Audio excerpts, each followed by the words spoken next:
This is Miami All Access. Yeah, first of all, I thought, one of the things is as you look at the game, they were very efficient with their game plan and offensively. Although Valentine struggled probably for about 2/3 of the game, they had some other guys step up. Makovicius stepped up, Adam Wing and Simmons. And so those guys, when you take a look at their shooting percentage, I think those guys – they missed 3 buckets between them. And so when you're talking about guys that take 20 shots between them and they make 17, that's hard to overcome. And so especially when you do what I thought Geovonie McKnight did a terrific job along with Willie, but I thought Geovonie, because he was on him most of the night, he was out of foul trouble, did a terrific job on Valentine, who's a guy that averaged 23 points a game last year and is going to average 20-something points a game this year. And so that was a problem. And then secondly, at the end of the day, you've got to be able to score the ball. You've got to be able to put the ball in the basket to put some pressure on them. And so maybe some of the shots the other guys are taking don't feel so comfortable, and we never could. As you look at it, we had 20 points in the first half. We struggled being able to score the basketball, and you have to give credit to their defense to that also. But I didn't think we had a lot of turnovers. We had 10 turnovers, 10 assists. We broke even. You would like to see that be a lot better, and we only got to the line 9 times where they got to the line 14 times. So it wasn't a game that had a ton of fouls and a ton of free throw shooting going on, but we've got to be able to make some shots and get some offensive opportunities. Two guys who had a absolutely terrific game on Sunday. Will Sullivan and Eric Washington weren't able to kind of produce those same kind of numbers this week.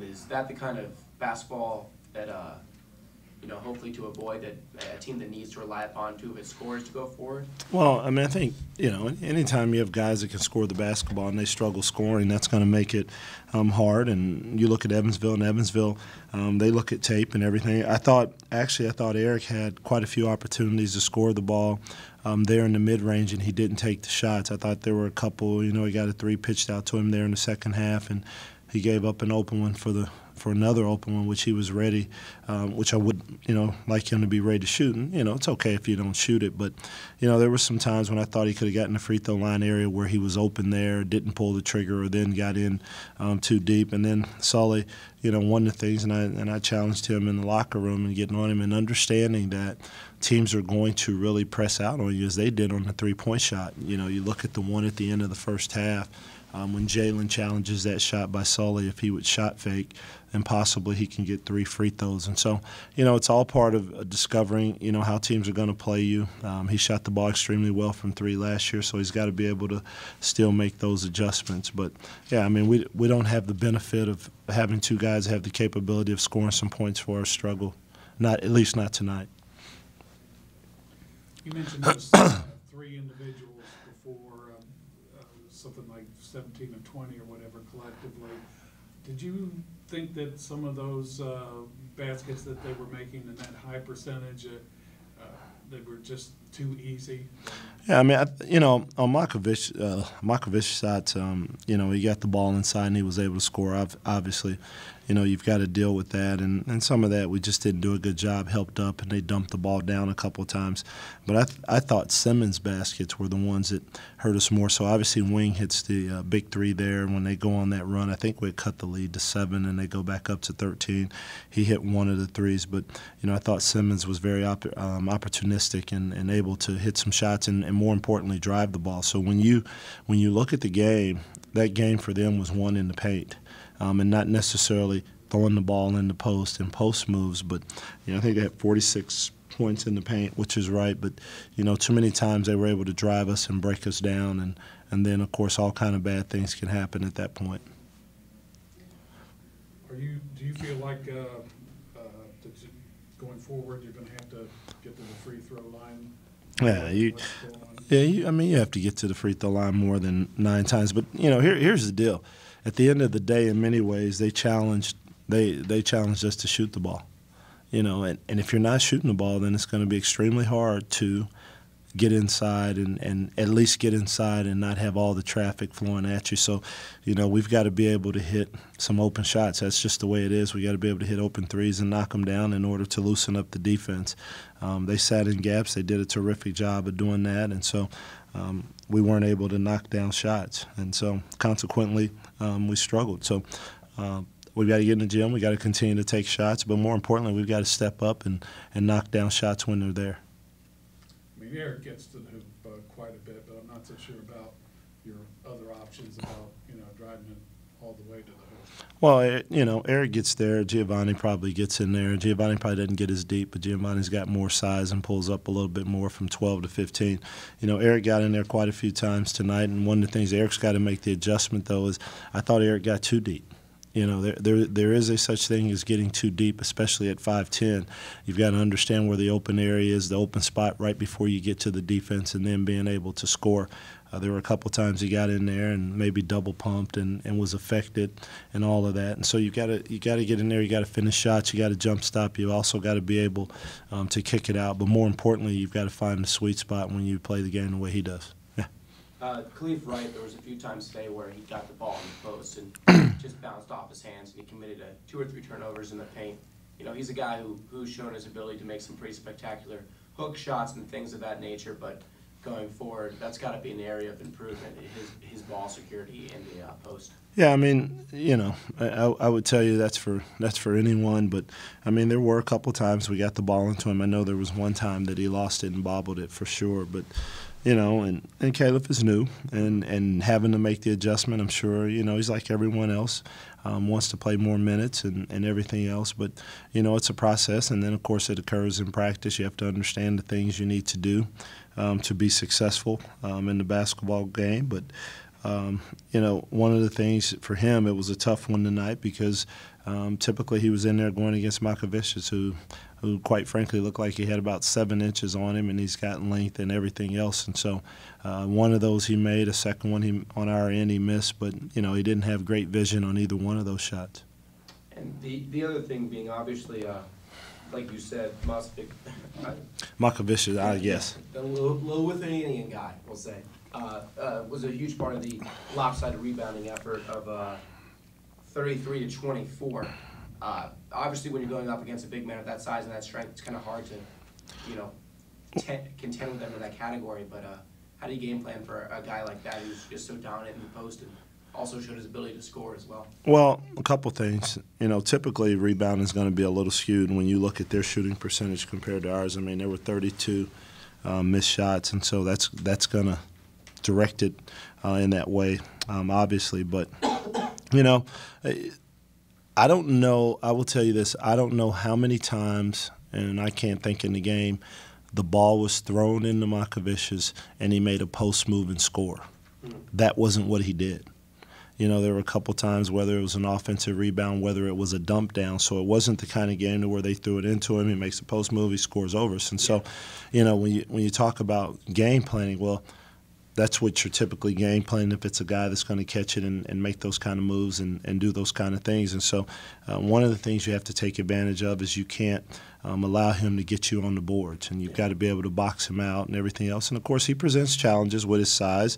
Many times, even when we have LJ out there, we're smaller than teams, and that LJ from a frame standpoint is not as big. But, I think LJ can obviously have an effect because he has the ability to block shots. But, one of the things that you did see, and that's why we've got to do a better job of making sure we rebound and get out and transition. There were a couple times we get out, LJ runs, we're able to throw the ball right over the top for a layup. And so we've got to do a better job of taking advantage of our team speed and having that be the way that evens it up.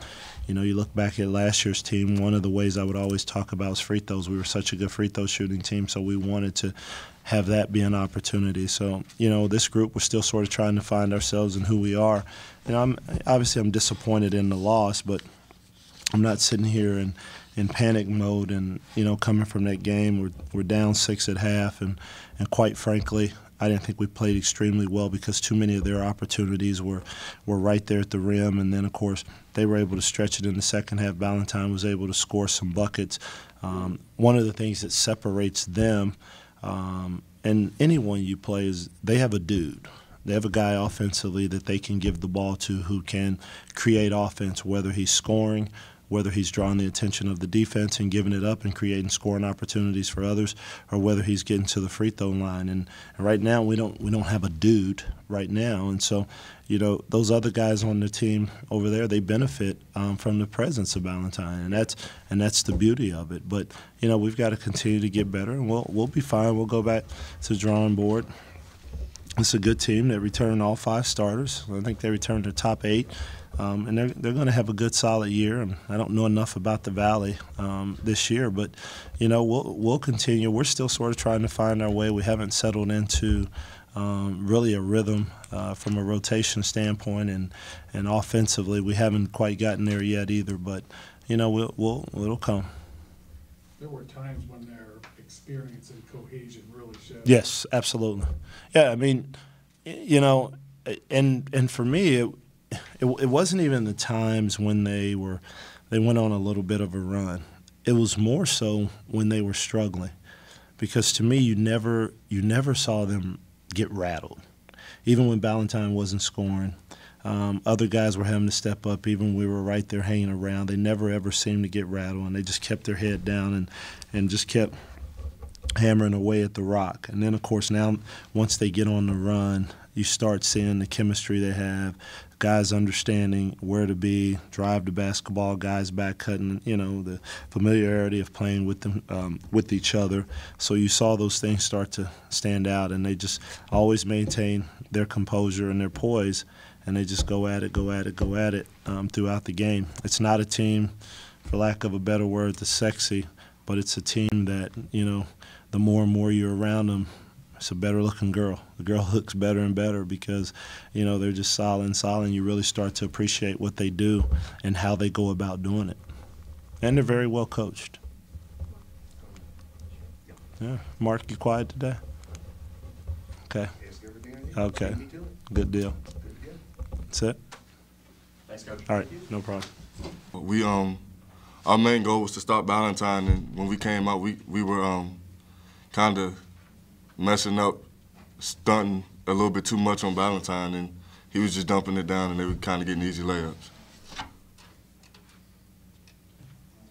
Free throw shooting continues to be an issue for you guys down the stretch. Is that something that you guys have been working on in practices, or just continues to be something that just seems to not be able to happen in games?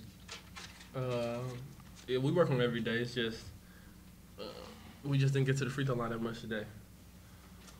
So we got to do better in that department. They had a pretty substantial margin, I guess 11 boards there. They had an advantage of 11 boards. Was this something particular to this game, or do you think that's could be an issue? I mean, I think rebounding is a toughness thing, a physicality thing. So even though we play small for most of the game, we still can all contribute to the rebounding. So.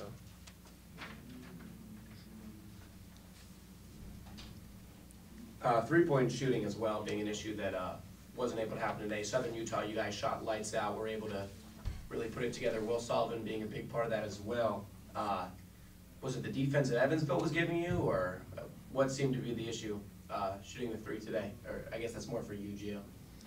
I mean, every game you're not going to have a lights-out game like we had the first game. So, we just got to come out next game and shoot better. Just get back in the gym. LG offensively, even though you had 4 fouls, you still go 6 for 6 and finish with 12 points. You had to be pretty careful out there. How were you able to be so effective? Well, I just tried to play hard and play smart. I feel like 2 of the fouls that got kind of really weren't fouls, and I asked the ref and he told me he didn't know what happened, but really? Mainly it's just playing smart. The ref who called it actually? Yeah. Really? Okay. I'm sorry, the main thing was? Just playing hard and playing smart.